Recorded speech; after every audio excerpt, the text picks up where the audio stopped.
తో కానీ పెట్టుకునేది నుదుటి పైన. విలువ ముఖ్యము కాదు, ఎక్కడ పెట్టుకుంటామో అనేదే ముఖ్యము. ఉప్పులాగా కటువుగా మాట్లాడేవాడు నిజమైన మిత్రుడు. చక్కెరలాగా మాట్లాడి మోసగించేవాడు నీచుడు. ఉప్పులో పురుగులు పడ్డ దాఖలాలే లేవు, తీపిలో పురుగులు పడని రోజే లేదు. ఏడుస్తూ ఈ లోకానికి అడుగెడతావు, ఏడుపుస్తూ లోకాన్ని వదిలి వెళ్ళిపోతావు. రమ్మన్న సమార్గంలోకి ఎవ్వరూ రారు, వద్దన్న చెడు మార్గాన్ని ఎంచుకుంటారు. పాలు అమ్మేవాడు ఇల్లు తిరగాలి, సారా అమ్మేవాడి దగ్గరికే అందరూ వెళ్తారు.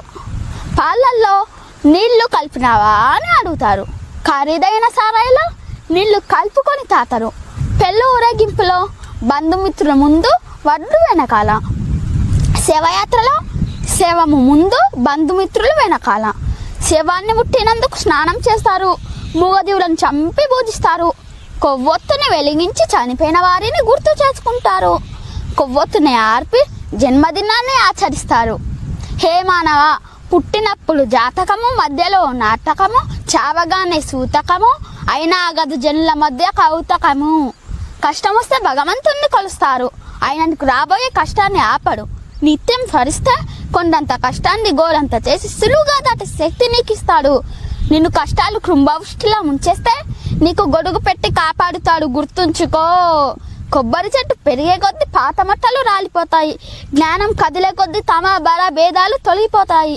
పుండు మానితే పులుసు అదే పోతుంది, పుండు మానకుండానే పులుసు పీకేస్తే పుండు తీవ్రంగా రక్తం కారుస్తుంది. జ్ఞానసిద్ధి అంచెలంచెలు కలాలి, ఆత్రపడితే లాభం లేదు. సముద్రమంత సమస్య ఉందని దిగులు పడకు, ఆకాశమంత అవకాశం కూడా ఉంది. తలెత్తి చూడు, ముందు నీపై నీకు నమ్మకం కావాలి. నీపై నీకు నమ్మకం నీకు బలం, నీపై అపనమ్మకం అవతలి వారికి బలం. నీ బలం ఎవ్వరికి తెలియకపోయినా నువ్వు బ్రతికేయచ్చు, కానీ నీ బలహీనత మాత్రం ఎవ్వరికీ తెలియనీయకు. నిన్నుగా బ్రతకనివ్వరు. మరణం అంత మధురమైనదా? ఒక్కసారి దాన్ని కలిసిన వాళ్ళు వదిలిపెట్టి రాలేరు.